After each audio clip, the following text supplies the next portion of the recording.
Next, Dr. Ellis, please, for 5 minutes. Thanks very much, Chair. I find it fascinating that we have an incompetent Minister of Health who allowed a new nicotine-containing product to be licensed for sale in this country, and now we have 3 out of 4, and I'll call them activist witnesses, who are clearly not concerned about a $13 billion industry that's being dismantled by the incompetent minister, but only by their niche idea. And again, if they were involved in the early decision-making, shame on them. I also find it fascinating that Mr. Naqvi talks about nicotine pouches, but he thinks it's okay to give Dilaudid 8 milligrams to kids for free, sponsored by his government. That being said, this does affect the definition of what a therapeutic product is, and which also then leads down the cascading road that Mr. Thuna, who's the only person here from the actual industry, whose business will be decimated by the overregulation of an industry, which we have heard multiple testimonies, which says that these products are overwhelmingly safe. And again, I'll hearken back to Dr. Sharma's testimony many months ago when this bill, when the original legislation was introduced in an omnibus bill, which she tried to tell this committee that these products were incredibly dangerous and refused to provide any proof. And then again, we heard another testimony last time we were here talking about how terrible Deloitte was, and that their report that was commissioned by CHFA could not even be trusted. And here again, we have single entity witnesses, one who's clearly partisan, having recently worked for a minister of the Liberal government, trying to get rid of this legislation. Shameful. This is shameful. That being said, Mr. Thuna, tell us a bit about the industry. It's a $13 billion industry. My understanding is that it's mostly small businesses like your own, and many of those small businesses are run by women as well. And so are we going to, what's going to happen to all of these businesses? Well, what I can tell you is that we are classified as a small business, and yet saying that, we're still larger than most businesses in our industry. Most businesses in our industry employ, from my experience, 3 or less people. A lot of them are passionate people who get into the business because of personal requirements or family requirements. And many of them are led by women. I would say, from my knowledge, probably, if not 50%, pretty darn close. There's also a high percentage that are run by minorities, many also by new immigrants. And as I said earlier, we as an industry try to comply. Overwhelmingly, we try to.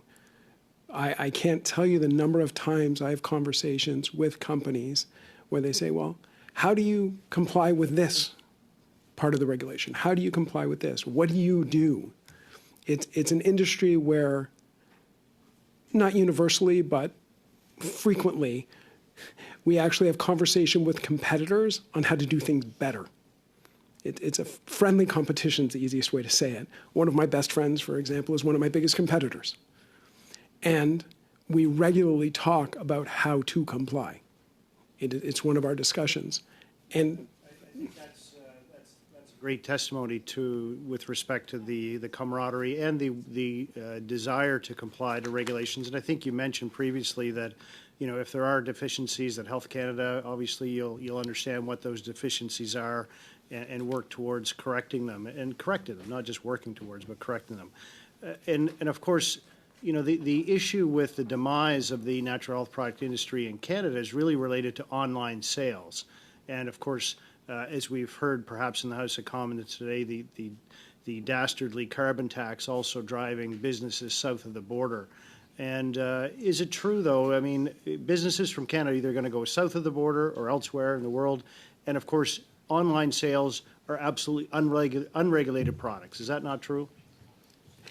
you can get almost anything online be it safe, legal, or otherwise, when it comes to natural health products, or for that matter, almost any product.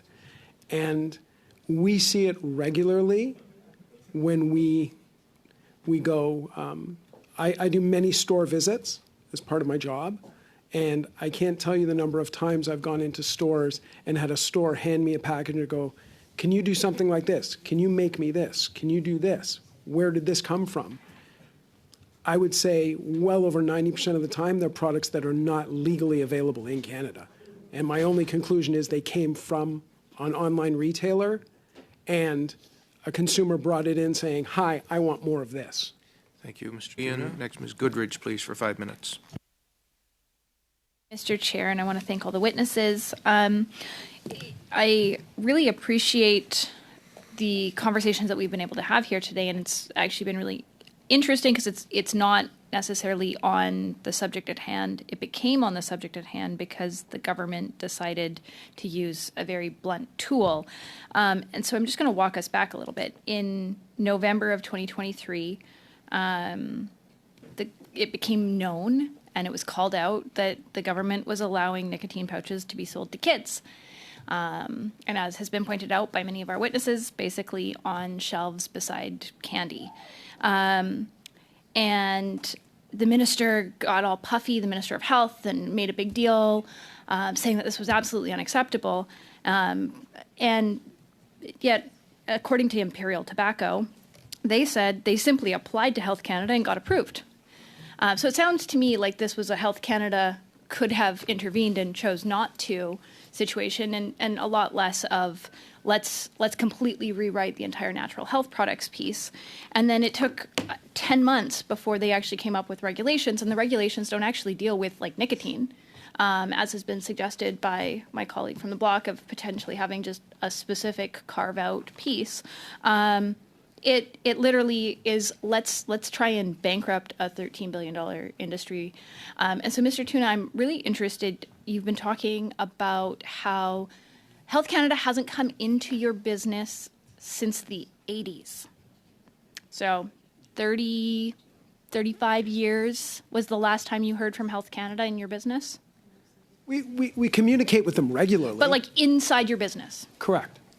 And that from the conversations I've had with colleagues, and I've had many, it's entirely commonplace for companies to say that.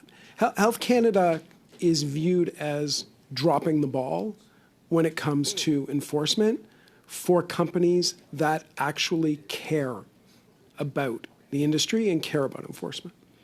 So as you've been sitting here listening to the testimony, and it's every one of the witnesses that are bringing up their concerns about nicotine pouches being sold to kids are correct. I think this is something that is deeply concerning to just about everyone sitting around the table.